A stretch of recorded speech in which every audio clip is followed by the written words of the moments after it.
Let's get into these late round running back dreams. Running back, y'all.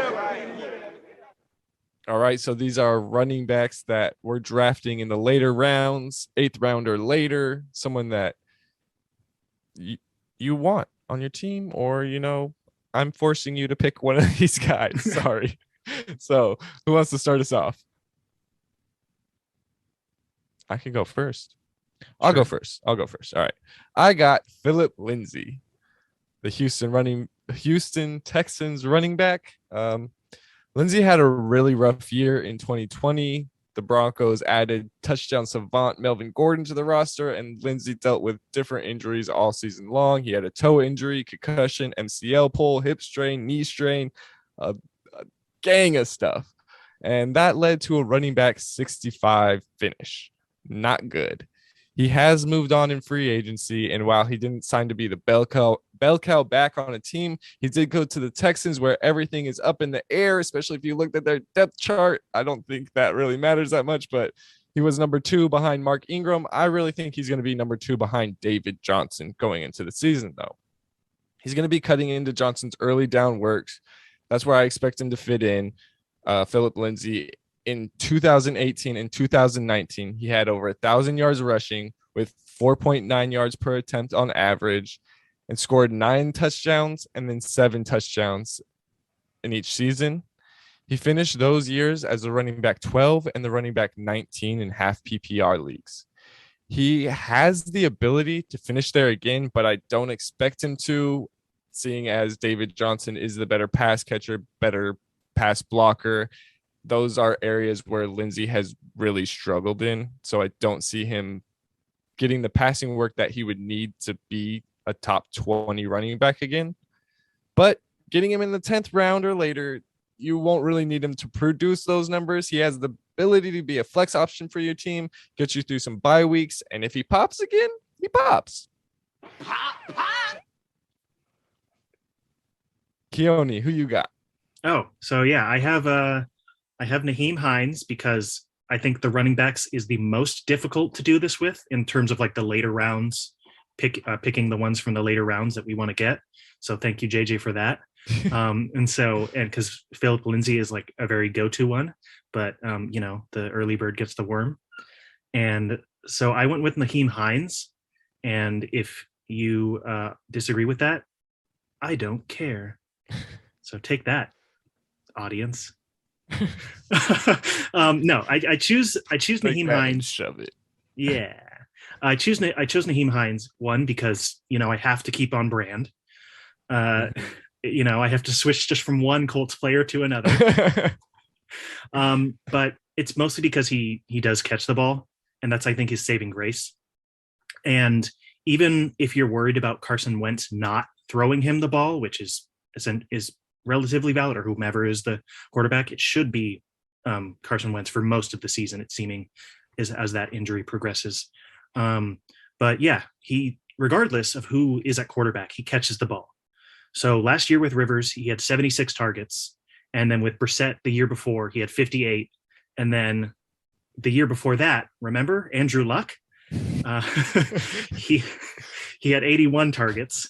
I know that's a sore spot for JJ. Yeah, it really is. So I'm just going to retire. It's like, all right. Yeah. So my point is, they're getting the ball to him, or at least they're trying to each season. So regardless of who's at the quarterback position, it seems like they're making an effort to get him the ball at the running back position.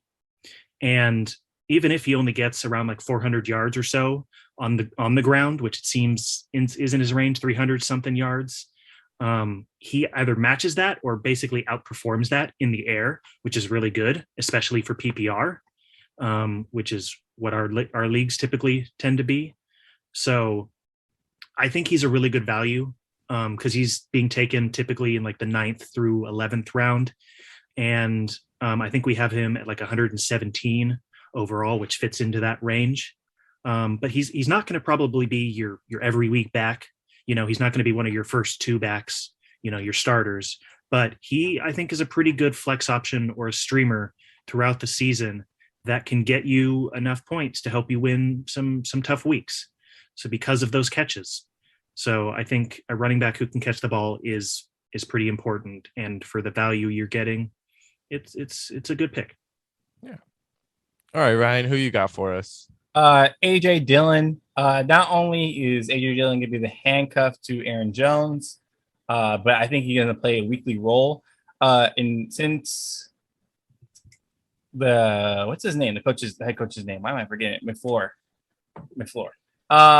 Since he's been with the Packers, 21 of 30 games, Aaron Jones has played 65% or less of the snaps.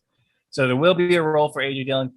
He's also just super nasty. The one game he actually played over 50% of the snaps, he had 21 carries for 124 yards and 2 touchdowns last year. He's not going to be a part of the passing game. Last year, I think he only had 3 targets or somewhere 5 targets less than that. But I think that Aaron Jones will move more into the passing game. Well, I know Aaron Jones will move more passing game, and they're going to let AJ Dillon run the ball more. And I also could definitely see a goal line type of workload for him because he's just such a big back and a strong runner that I think that he could be a flexious play sometimes if you need it. But if Aaron Jones gets hurt, this guy is going to be a top 10 running back. So you're going to have the upside of just in case. I don't wish injuries on anyone, but if Aaron Jones does get hurt, you have a top 10 running back, and then you have a guy who could be a weekly flex play. Don't do that to defense. My boy. No, I like Aaron Jones a lot. I'm very high on him. Yeah. You have the backup plan. If it happens, yeah, he's going to be. He could win you weeks at that point. He will win you the season, depending on how long he's in that. He's in that Alexander Madison, Tony Pollard area where if the starter in front of him gets hurt, they got a big role and they can fill that role. I think he's better than Madison because he's going to play. Madison barely plays. True. But yeah, that's true. I mean he's in that same range where if the starter in front of them gets injured. No, I get you. I'm just saying, like, give me AJ Dillon before I take Pollard or Madison every day of the week. Yeah. I think I take Pollard, then Dillon, then Madison. I agree with JJ there. Yeah, but Tony Pollard's going to have a workload too, whether Zeke is injured or not. And yeah, but I like the pick. It's hard to find some of these later round guys at running back. That's why we could go as early as the 8th round because after that, it just falls off. I don't want any of the running backs, but I like these 3 guys. Hey you! Check out some of these other cool videos we have, as well as subscribe and click that bell. It really helps our channel out. And don't forget to stay dreamin'.